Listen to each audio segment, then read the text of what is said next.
I don't know about you, but when Erik said, there's a lot of slides, I lose energy. Yeah? I know that feeling. Don't worry, I'm going to show you a lot of images, but mainly images. So my story will be a little bit about this Doc 1 thing, something about user involvement and partnerships, play in the library, something about the maker culture and co-creation as a trend, and then maybe something about the library's role in the development of the smart cities, which is a kind of a big thing around. So let's get started here. He gave me 40 minutes.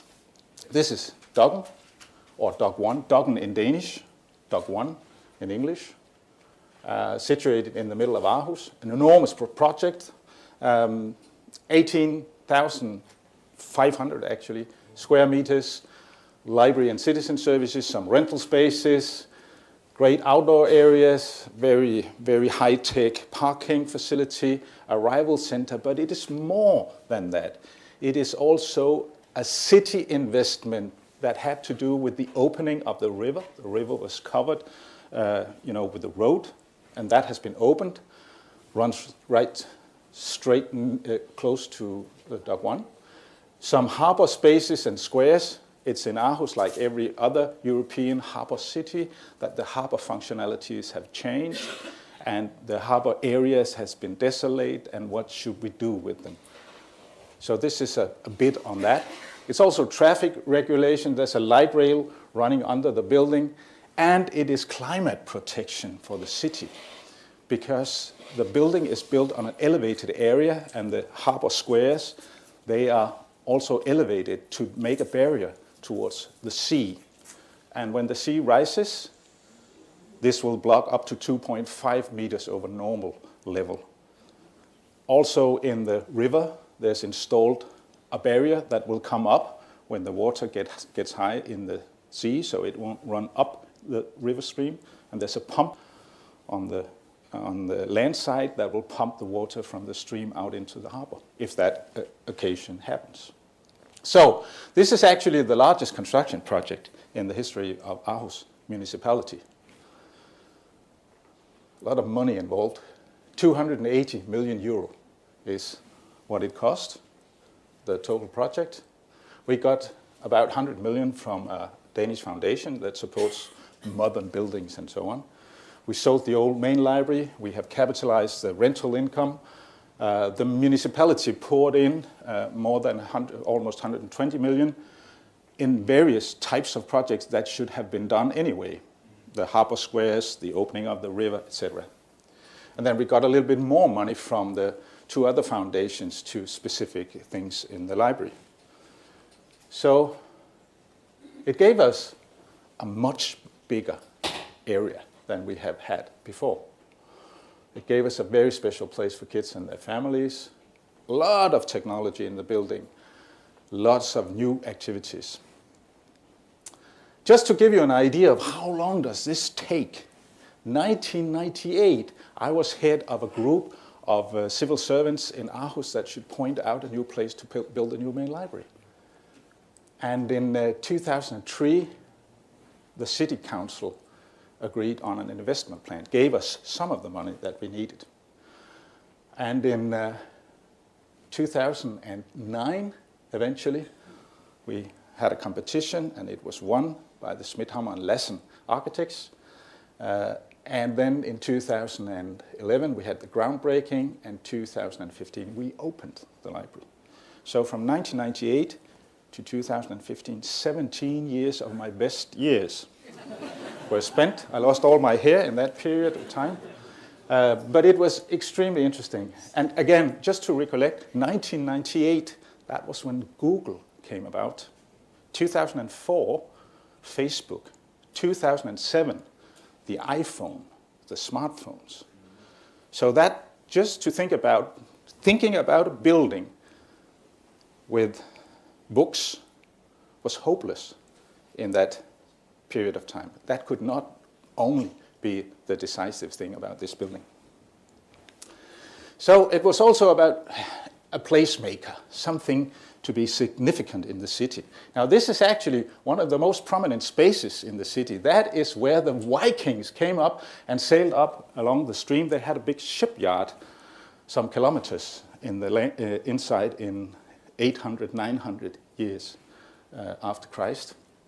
So it's recognized as a very prominent space, and that was part of the reason why the city wanted to place a library on the most important place in the city. The libraries, the knowledge city. Everybody knew that this is really important. To give you an idea, this is the harbor, the city, and there's the light rail stations under it. The landscape architects, they were talking a lot about pulling people from the center of the city down to this area that has once been desolated and now should be popularized again. This is the scale again. This is Aarhus, so it won't give much meaning to you, but if you look at it internationally, the Lido, St. Marcus Square in Venice, same scale. Or in Oslo, if you've been there, the Akerbrygge, same scale. Or in Copenhagen, the Kvæsthusbrygge, where the big now art and play house is situated.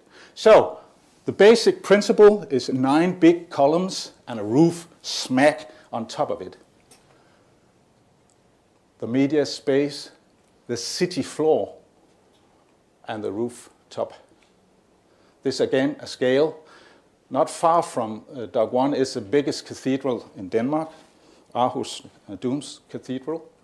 And this is the scale. This is how it looks seen from a drone. And you see the harbor area here is very industrial, very raw and rough. So the building had to relate to that area too. Has some edges and so on. This is how it looked just before we opened in the spring 2015. You see the rail running under it. And this is how it looked just after we opened. For a full week after we opened, it was standing there glowing in the dark because we couldn't put out the light. It was really, it was so technical, advanced, that nobody knew where's the switch. Where's the switch? So on top of the roof, luckily, we have about 2,400 square meters of solar panels. So they compensated for it, but still. So the big question is, why? Why build an enormous library in the digital age? And just to address some of the questions that could arise, there's always this question to ask first. To which problems in society is the library the answer? Very, very good question to always bear in mind. Because we need to address problems in society if we shall stay relevant. In the good old industrial days, the libraries were about democracy, education, and culture, as they still will be. We just had different business models. We shared information through physical artifacts called books. We need different ways of thinking now. We need to reinvent, to rethink new products, new ways, new alliances, etc. So here's one of my old friends from college, actually. Is one of the brainiest people I ever met. He made this sort of dichotomy. What is it that the library as a space should be able to do something that can only be experienced in the space? Look at the space much more as a media in itself than a space for media. What happens on site is interesting. Giving meaning and significance to information. Information as such, data as such is not interesting. Context, data in context, that's interesting. Credibility. For some reasons, the libraries always end up as very credible, very trustworthy. That's an enormous, precious value. I remember when I was a young librarian in the 80s, actually, we did these surveys of our reference services in Denmark and found out that about 50% of the times the answers were correct. That means 50% of the times the answers were not that correct that we gave. Still, we are extremely trustworthy. And that has to be, that has a connection to the meaning and significance, the data in context. A lot about experimenting, looking at the visitor as a resource. The visitor is not somebody who comes in and uses the resources of the library. They contribute. They have brains of their own. They have a lot of knowledge that can be activated. Not being neutral, emotional, humor. So, how to activate that? I have been a civil servant for many years. I have been active in very many public meetings with citizens meeting politicians and civil servants. And I can tell you, most of those meetings have been very, very dull, heavily choreographed. Mainly a lot of politicians and civil servants, not so many citizens, unless there was some issue on a road that is placed wrongly, that kind of thing. Then there was uproar, and everything was turmoil. That was actually basically what happened. But that has changed over the last years. There's a new ways coming on about how the citizens actually work together with the public servants. And that actually is very interesting. It's not a new idea about this. Sherry Arnstein, who is an American sociologist, she died recently. All the way back in 1969, she made this ladder of citizen engagement, which is really interesting. In the bottom, it's merely manipulation. Decisions are made, we invite the public, still decisions are made. Maybe it's therapy. The citizens can let out steam and anger, and then they'll feel a bit better and go home. Still, decisions are made. Where we were in Denmark, I would say, were about informing. We informed. To a certain degree, we consulted. We asked the citizens. That was where we were, and this is where we're actually moving to partnerships with the citizens, to delegating power. So already now we have citizen budgets, we have ideas generation in the local communities, and we have money to support the idea, the realizations of the idea that comes out of these processes. And that is the format for one of the formats that we use: workshops, idea pitching, focus groups, world cafes, where we get ideas, vision creating, prototyping. One of the funny things that we used very much in connection with the Dog One project, where staff members went around, or citizens went around in the old main library and took pictures and discussed their vision of the new library, what should come with us and what should stay behind. Village squares, new ideas together with the citizens. Lead users, an old concept where we hired students from university with special skills, somebody who was good at social media, somebody who was good at literature, somebody who knew something about information search and so on. And they worked together with our librarians. We called them mind spotters. And we made a kind of a universe and a caravan, and we had them around in the cityscapes, and they were giving a different view of what the library could be, and we also used their networks. This is how some of them looked. So a lot about user-driven design, participatory design, building future libraries. Some of you might have seen this, where we made the children's lab over summer, and kids in the age between 9 and 14 were building their vision of what the new main library could be. And you can see everything was documented. And they were talking and expressing their ideas and wishes. We documented it, put it into the tender material for the architectural competition. And the architects had to relate to it. Here's a discussion with the kids. So eventually we created a vision for the space. Now, some will turn up their eyes and give a little sigh when you say the word vision about things. I mean, every petrol station has a vision and so on. But actually, this vision has been very much the guidelines for the thinking about how this library have developed. It is a vision that says it shall be a place for human development and interaction, promoting experience, learning, innovation, perception, contemplation, inspiration, through a flexible and programmable building with a special focus on children and families. Now, this vision, we made that way before we had the architectural competition. And that was really important for us. We have been doing partnerships.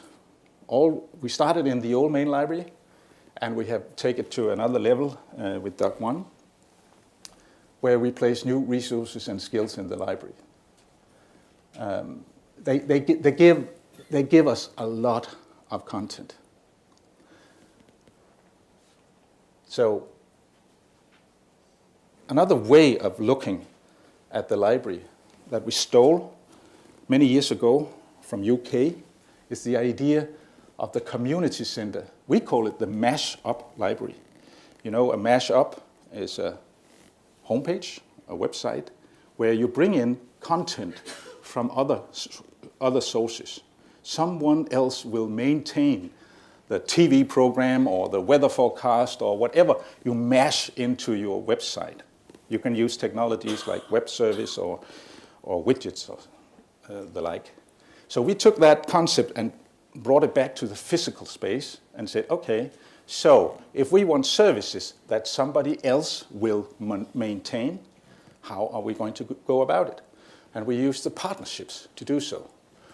So we mash in services in the physical libraries that are aligned with our purpose, which is to promote lifelong learning, cultural experience, etc.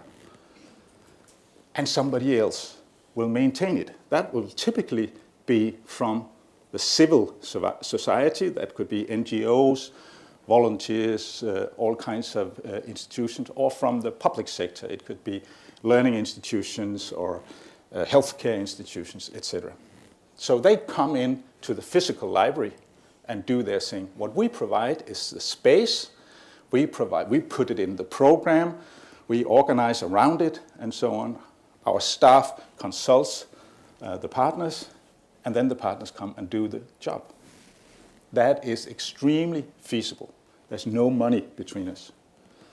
And right now we have about 130 partnerships, which is, you know, just a piece, one piece of paper where we kind of agree on what they can do and what we will do to support them.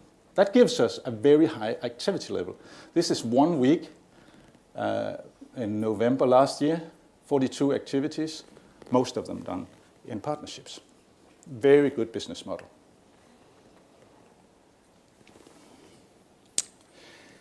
In the vision, we said that this should be a special place for families and children.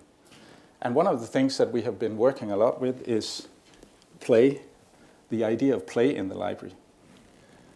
Just invest in early childhood development, reduce deficits, strengthen the economy. James Heckman, Nobel laureate, he's one of the ones that have really advocated the economic benefits of investing in early childhood. It's not only a good idea from a life perspective, but also from a societal economic perspective, and he has proven that very, very thoroughly. So what goes on in the library is, of course, the reading together thing, inspiration, reading in solitude. Children's theater. It's not only about reading, it's also about language. It's very important.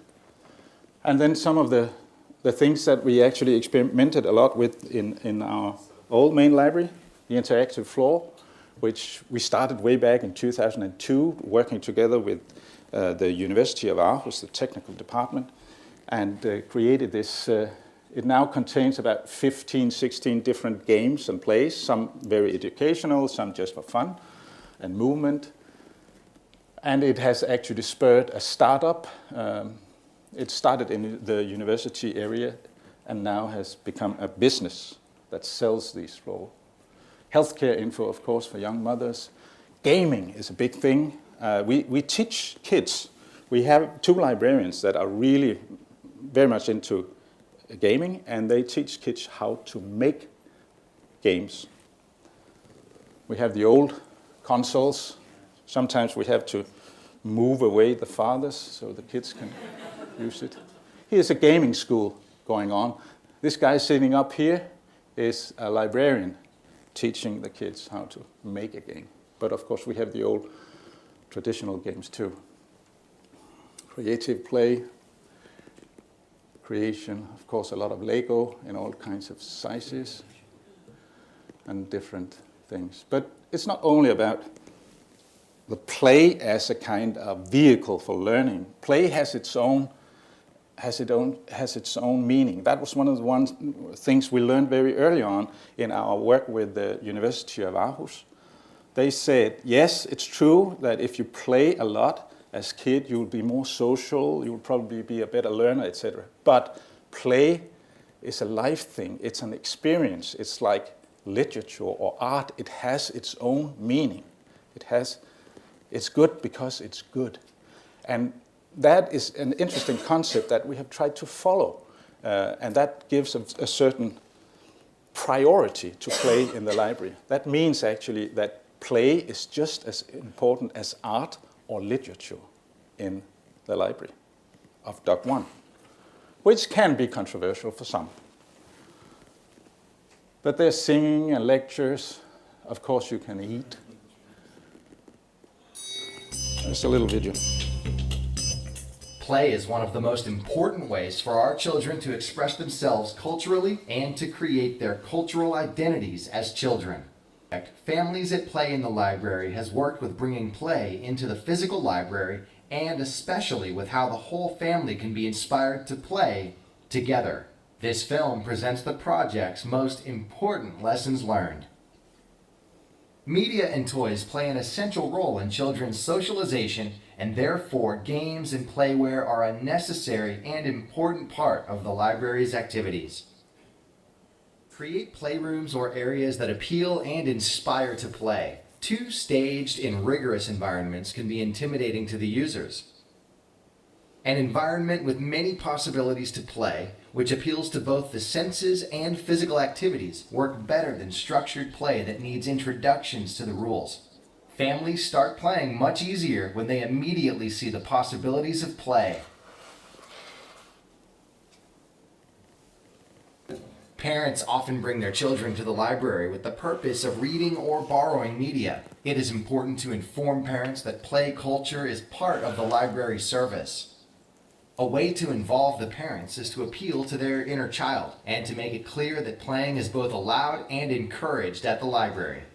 It's a good thing for families to play together. When families play, adults and children have different competences that they can use together in the purpose of playing. Parents know something about playing, and children know something else about playing. The librarian's best role is as observer or equal participant in the games. We must show that playing has a place at the library through our attitude and behavior. Saying yes to play is to say yes to noise and clutter. Colleagues, management, and users in the library must accept that play creates more noise and clutter. Working with families at Play in the library is about showing the library not as a repository for the modern family, but as a place for experiences and adventures. Yeah, so you got the notion.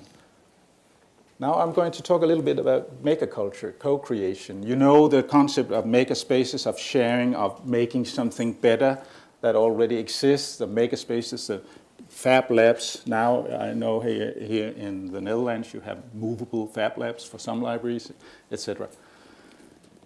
So, but it's also about performance space. It's also about giving space for the public in general, creating games, the hacker labs.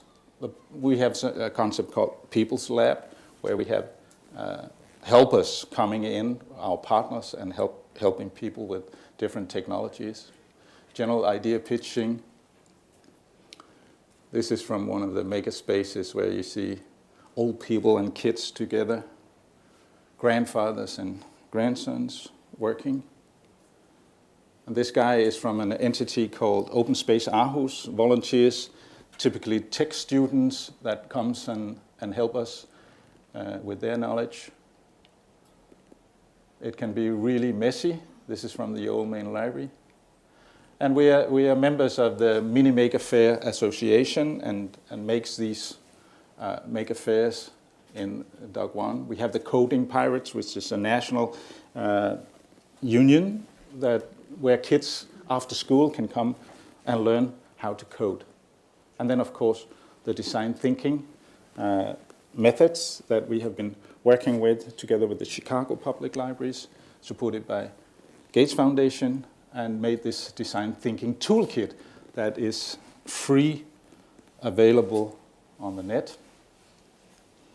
So there's a lot moving on there. And connecting to the idea of the smart cities. Now, Aarhus has defined itself as a smart city, or will become a smart city. Sensors are embedded everywhere.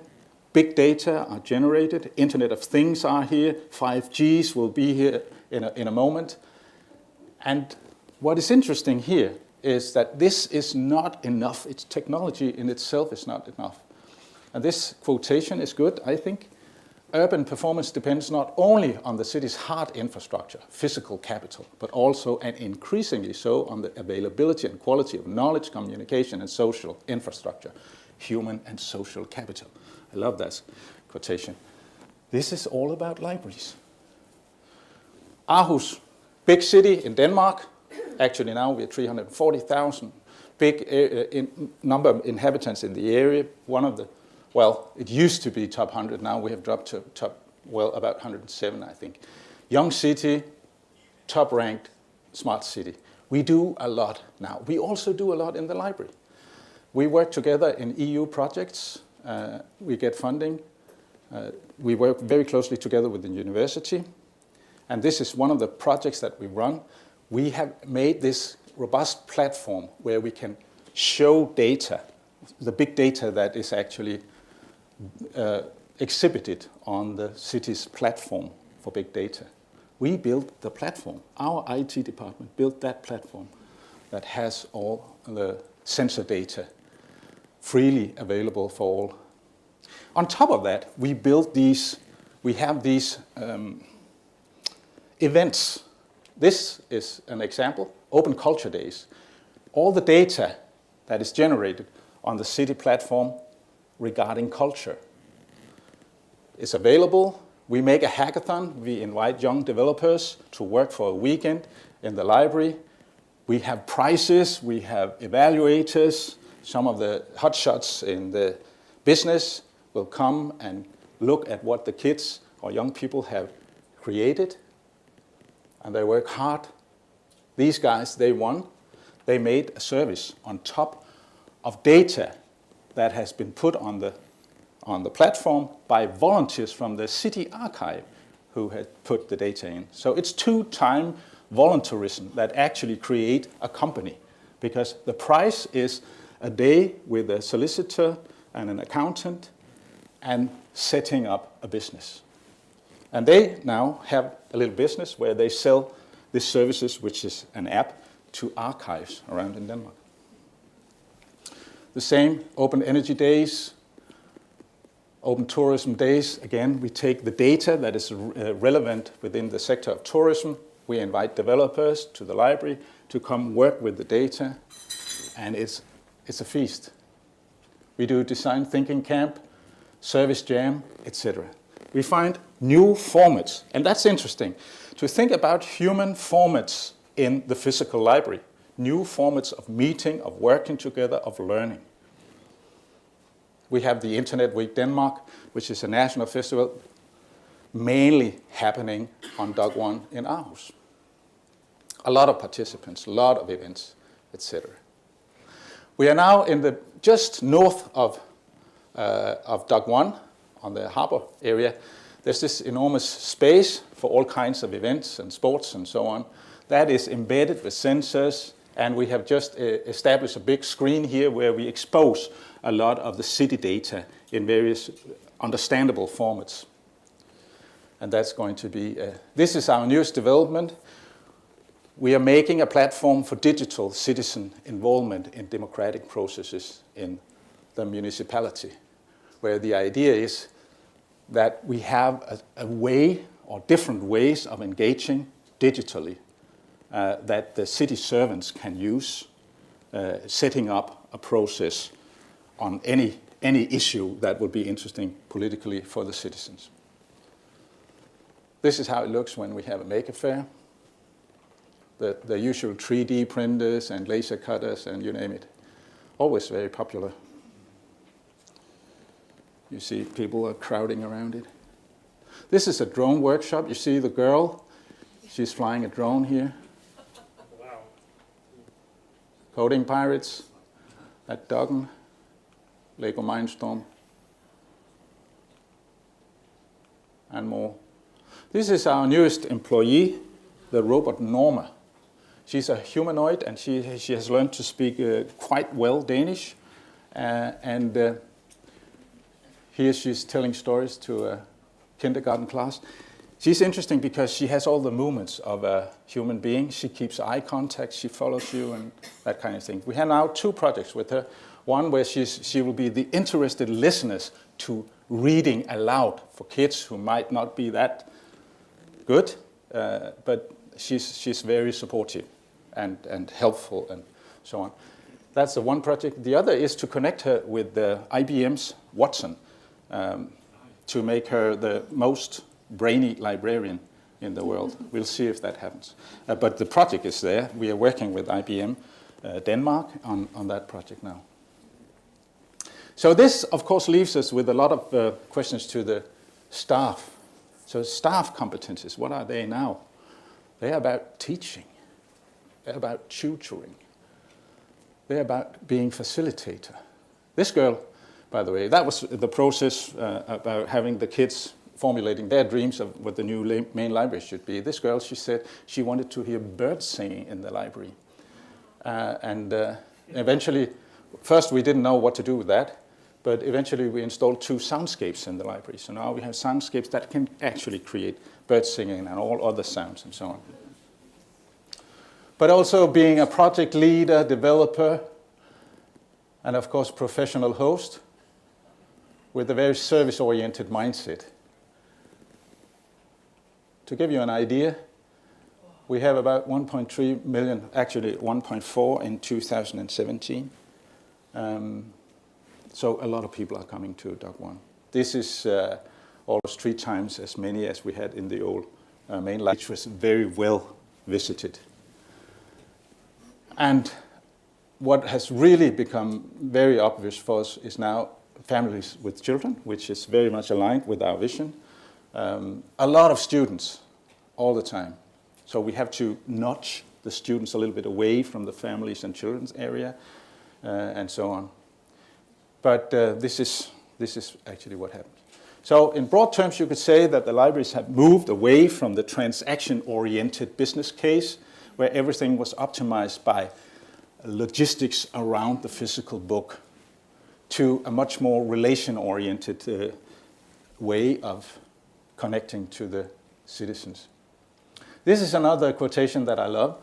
Ragnar Audunsen, who is a Norwegian library researcher, he says, libraries are low-intensive meeting places and creators of social capital and trust. That's a beautiful sentence. But now we have moved that another level. And we have been recognized a lot about all over the world, a lot of articles and so on, and we're happy about that. I think that was what I wanted to say. Very well. Thank you.